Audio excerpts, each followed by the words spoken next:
Showing off their incredible size, speed, power, and complex learning abilities. These behaviors keep our whales active and engaged. SeaWorld's killer whales have inspired generations all over the world, and we are excited to share their story with you today.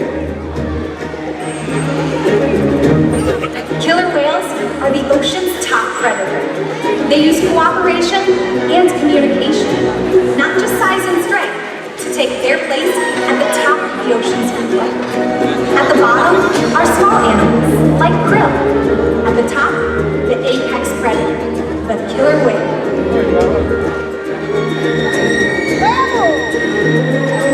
Killer whales are as big as a bus, faster than an Olympic swimmer, high-flying and powerful.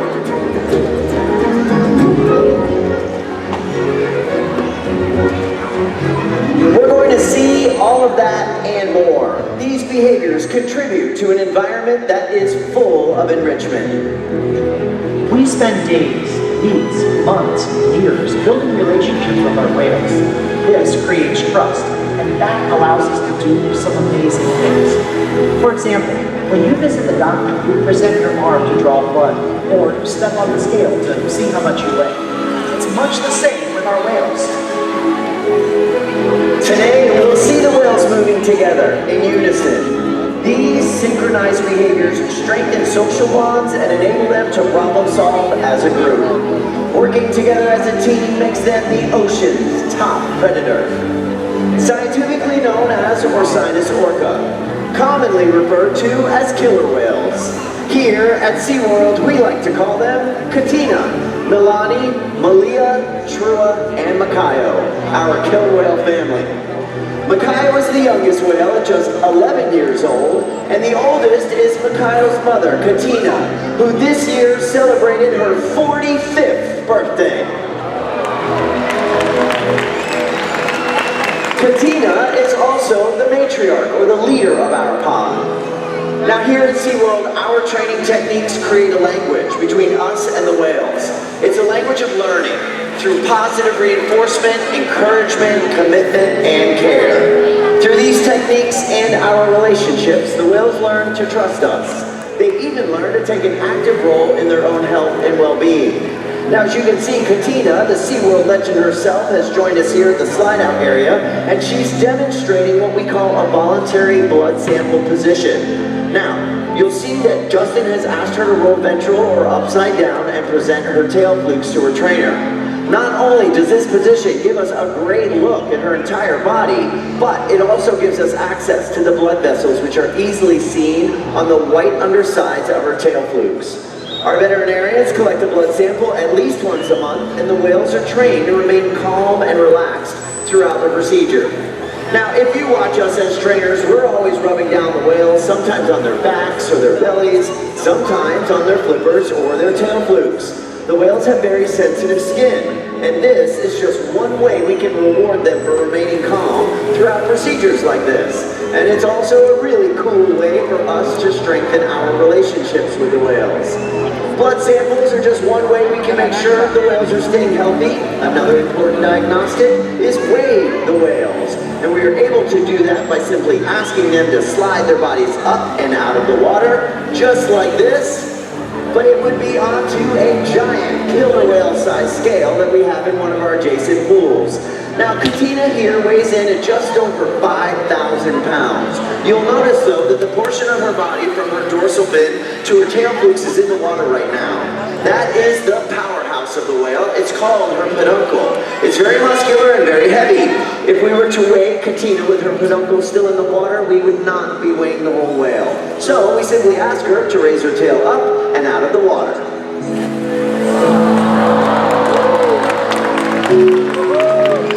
Just like that, training this posture enables us to ensure accuracy so that we know the younger whales are growing properly and that the older whales are maintaining a healthy weight. And the care isn't just physical. Mental stimulation and play are vital, and we surprise and engage with our whales at every opportunity. Play is how killer whales teach their young to hunt. For the adults, play is important too. It seems that they just enjoy having fun. Making time for play is an important part of life for killer whales, and for us. Did you guys know that killer whales love to play? They actually learn a lot by playing, and they also learn through things called mimicry and observational learning. From a very young age, Malia here learned important life skills by playing games like follow the leader with her mother and other whales. And we're going to put that to the test today with Malia and all you guys on this side of the stadium. Are we ready to have some fun? You guys hang tight. We'll be over there in a second. This side, if you would like to participate. Stay right where you are. Just stand up. All right, now we're going to play killer whale follow the leader. Step one, move those hands down to your side, everybody. Nobody move those hands. All right, when I say go, you guys are going to keep those hands down, but turn around in a circle 2 times and stop. All right, Malia's watching you guys. Ready, team? Go. Turn around in a circle 2 times. Now stop. Look at Malia. She's good. Nicely done, everyone. As you can see, she was watching you very closely. Killer whales are very curious animals, and we often see them jumping completely out of the water to get a better look around. And Katina is going to show that off with a behavior we call bow. Watch over at stage. Get ready, everybody. She's coming up and out of the water. Let's hear the ball. Nicely done. 45 years old, still flying high. All right, we got Cheryl over here on this side with Nalani. How about we do a bigger jump, Cheryl? Get your team ready for a breach.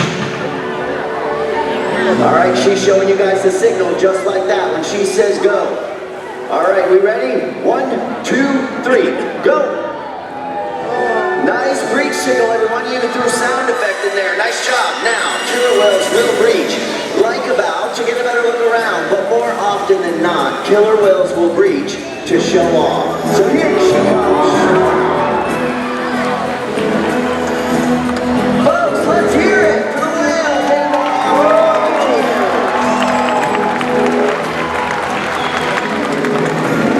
the SeaWorld's research and observation of the killer whales in our care has shed light on many mysteries about these amazing animals. For example, we know that the gestation period of a pregnant killer whale is 17 months. That's information that would be impossible to gain in the wild. Some information, however, can only be gained through field research. And that's why SeaWorld partners with such groups as the Norwegian Orca Survey and NOAA to advance global education. Killer whales are powerful animals, and perhaps the best expression of that power is when we've seen them hunt. Killer whales stand apart. They have no natural predators, and just about any other ocean animal can be their dinner.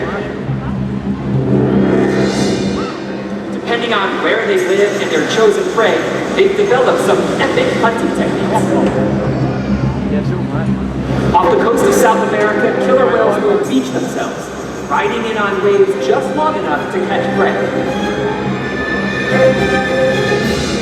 They'll also create waves that knock animals like penguins or seals from ice cliffs. Most importantly, they cooperate, communicate, and coordinate as a team. Here's footage of killer whales corralling a school of herring. A whale dips in and feeds, while the other whales keep the fish together with swipes of their tail flukes. So killer whales create waves when they hunt, and they use their tail flukes to stun their prey. You're about to see a demonstration. For our whales, it's a high-energy activity session.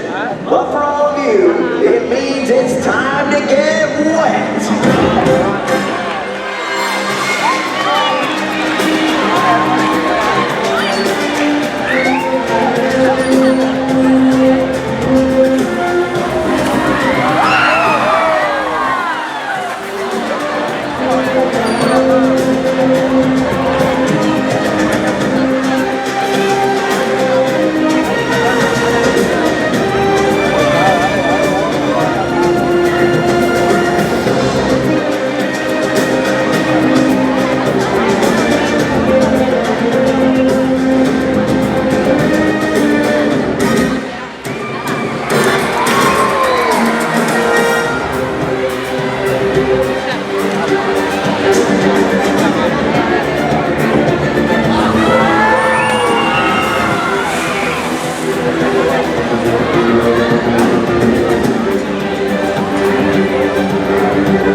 And they can eat several hundred pounds of food every day. In the wild, killer whale diets vary depending on where they live and time of year. Unfortunately, overfishing, pollution, and other factors are having a serious impact on some killer whale populations. Killer whales are impressive animals. It's pretty obvious why they're the top predator in the ocean. That means killer whales are invincible, right? Wrong. Killer whales depend on a plentiful food source and a clean environment. They're completely dominant, yet completely dependent. When it comes down to it, killer whales are not the most powerful animal in the ocean.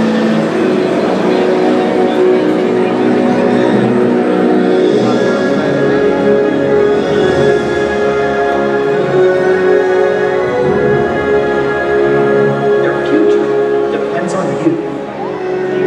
Through your actions. Through the choices we all make. We hold the future of killer whales and the oceans in our hands. Killer whales continue to surprise and amaze us. They're the perfect ambassadors of the ocean, limitless, giving, powerful, but still vulnerable. The challenges that we face can seem insurmountable. Don't give up. Be inspired. We can make a difference. The ocean needs our help, and that seems overwhelming. But together, we can make it happen. There's so much to learn. So much to protect. So much to explore. The killer whale story is still being written, and there are simple things we all can do to make a difference. All it takes is one choice. One positive act. One ripple that can grow and grow. And change the world. Together, we've got this.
hope you enjoyed Orca Encounter.